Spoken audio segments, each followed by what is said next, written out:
ده چې لنډې لنډې یو څو خبرې کومه. ډېر محترمین مشران ناست دي، سپین ږیرې ناست دي. زه ډېر خوشحاله یم چې فضل رحمان صاحب د زمزم انټیریر په نوم باندې یوه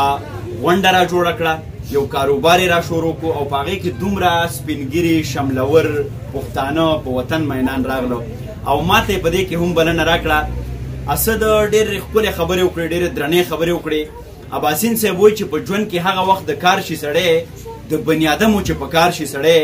او د خولې خبرې وي د خولې خبرې سړی هغه چې په کردار شي سړی او چې د خپل قام په نامه سر نشیندي د دې نه ښه ده چې مردار شي سړی. اسد خبره وکړه چې د کوهستان خبره به هم کې. زه دا وایم ممتاز لالا وایي چې سوات باجوړ وزیرستان زما دی، بیانیه زما، بیان زما دی. دا وطن پښتون وطن د امونه تر اباسینه پورې چې چرته هم زمانه کېږي خدای ګواه دی ما هر ځای له ځان رسولی دی په خپلو محدودو وسایلو کې. زه چې څنګه په شانګله باندې دردېږم داسې په کوهستان دردېږم، داسې په تورغر، داسې په سوات، داسې په دیر، داسې په باجوړ، داسې په اورکزو. خو زه خوشحاله یم چې نن د دې ځوانانو سره زه معرفي کېږم په بشام کې.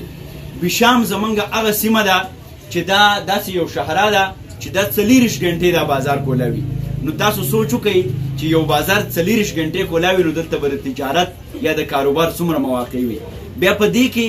داسې ځوان چې فضل رحمان زمونږ ما وختي ذکر وکړو د یونیورسټۍ ملګری دی، دی یو ویژن لري، دی یو سوچ لري. یو کاروبار وي د ځان د ذات د حده پورې محدود، یو کاروبار وي د کور د خاندانه پورې محدود او یو کاروبار ولس له یو کار ورکولی. نو دا هغه ځوان دی زه د نه دا هیله لرم چې دا کاروبار به د خپل ذات د حده پورې د خاندان د حده پورې نه محدود بلکې دی به کوشش کوي چې د ولسي ښېګړې دپاره په دې کې څه کار وکړي. او بیا څنګه چې ما تاسو ته ووې ضلع شانګله ټوله پسمنده ده. موږ د کولې مزدورانو، موږ د ټاټکې مزدورانو، موږ زیاتره په سعودي کې د اور ټاټکې په سر باندې ګرځو. نو په دې کې که چېرته موږ مخکې تله غواړو موږ به د همت او د جرأت لمن نسو چې الوت له ښې پښې وزرې ساته، د بزدلانو نه ځان لرې ساته او د لوی کریم په ځمکه مینه ویشه خوله کې خبرې ملغلرې ساته. نو که چېرته د ده په خوله کې ملغلرې خبرې وي دا کاروبار به هم په پورته ځي، دا زمزم انټیریر به هم په پورته ځي. موږ پښتنو کې یوه خبره دا هم ده چې موږ په کاروبار کې پروفیشنل نه وو. که زموږ د پنجاب د سیمې وروڼه موږ وګورو هغو دومره ښه کاروباریان دي چې ګاک کله لاړ شي د هغو دوکان ته بیت بهر ته بغیر د سودا نه راوځي. موږ پښتنو په سر کې بنګ سوځي، کاروبار هم سم نشو کولی. که دکان را شروع کړو، که په ګاډۍ کې ولاړو نو چې سړی رانه ټماټر اخلي نو موږ په یا په زور خرڅو یا ورسره شر غویمه کوو. لہذا په کاروبار کې ښه اخلاق، ښه لهجه دا ډېر زیات مهم کردار لوبوي. فضل رحمان ته به مې دا غوښتنه به مې د ده نه وي چې دغه کاروبار د شروع کو دا به یوازې د دې دوکانه پورې محدود نه وي، دا به غزو د دې یو برانچ به شاپور ته وړو، بل به لونۍ ته وړو، بل به سوات ته وړو. نو د دې وجې نه به موږ په سوونو خلکو له کار روزګار ورکوو. ډېر زیات خوشحاله یم. د ټولو مشرانو نه مې دا التجا ده، دا غوښتنه ده چې د دې ځوان سره به موږ مرسته کوو، اخلاقي مرسته، مارل مرسته چې د کمې زاویې نه کېږي. او ده ته به مې دا هم وینا وي چې په کاروبار کې یو ملګری د ځان سره الله کا. د الله د ملګرتیا مطلب دا دی چې چا سره هم ډیلینګ کې، چا له څه څیز ورکې، دا سوچ کوه چې که دا انسان زه دوکه کړمه خو الله خو ګوري د لپاسه نه کنه او د الله سره دوکه نشي کېدی. لہذا د الله مخلوق سره دوکه کول الله تعالی دا په خپله وعده کړې ده چې زما مخلوق د دوکه کو نو په دې تمه باندې موسه چې ته به ښه کېږي، بربادي ستا مقدر دی. لہذا دغه کارونه که موږ کوو، که د ژوند په هره شعبه کې موږ وکړو، که زه صحافت کوم، که بل ملګری د آرټ د کریټیو دنیا سره دی، په کار ده چې په هغې کې موږ دا احساس کوو چې موږ له الله تعالی ډېر څه راکړي دي، د تعلیم په شکل کې، د ایکسپوجر په شکل کې، د لفظونو په شکل کې، د سوچ په شکل کې. نو موږ به الله ته واپس څنګه پی بیک کوو؟ د الله سره ښېګړه د الله د مخلوق سره ښېګړه کول دي. که موږ غواړو چې دا کائنات ښایسته کړو نو چې په کوم ځای کې ومو، دا که بشام دی، دا که دندۍ ده، دا که شاپور دی، دا که کاڼا دی، موږ به هغلته خلکو ته دا ثابتوو چې زمونږ د اکزسټنس موږ څنګه جسټیفای کړو. یعنې زمونږ د شتون وجه څه ده؟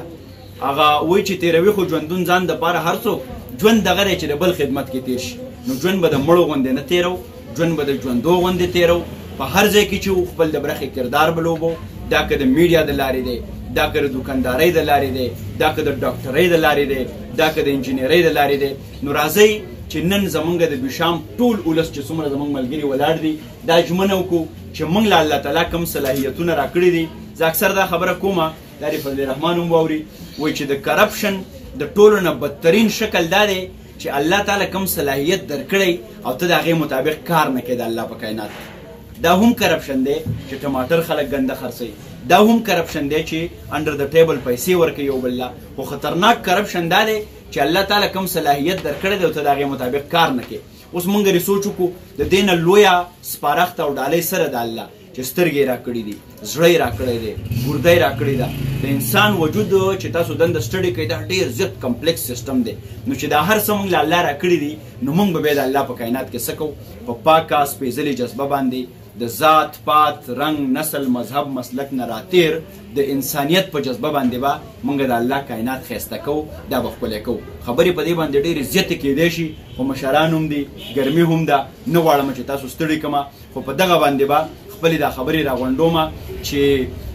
زمانه اوس هم لا د خپلو خولو بوی خیږي ستا نه د عطرو او کولیلو یو رومال جوړ دی خدای چې ویشلې لویې برخې په قامونو باندې پښتو مې مور شوه او زما نه یې لیکوال جوړ دی خوشحاله او ژوندي راته اوسئ ډېره مننه کوم 2 in 1 سړی 2 in 1 دی دا به ویم چې افسرافان 100 in 1 دی او خوشحاله یم پې چې زما د شانګلې داسې یو هلک شته او دا به مو ویم چې لکه د تعصب نوم پاک دی د چا د پارټۍ سره یې خپل روانه جوړه ونه کړله ډېره ښایسته خبره ده او د فضل رحمان د دوکان د ترقۍ دپاره زه هم د الله نه سوال کوم چې الله یې دا کامیاب کړي او ورسره دې زمونږ په دې شانګله کې خلکو له داسې الله همت ورکړي چې د دغه تورو تیرونه دغه د لمبو نه راوځي دغه چې ښکاره کېږي دغه نه راوځي دا خو اول محنت به دغه انسان په خپل ځاني هغه به شعور راویستلي بیداري راویستلي هغه به هم داسې ځوانان راولي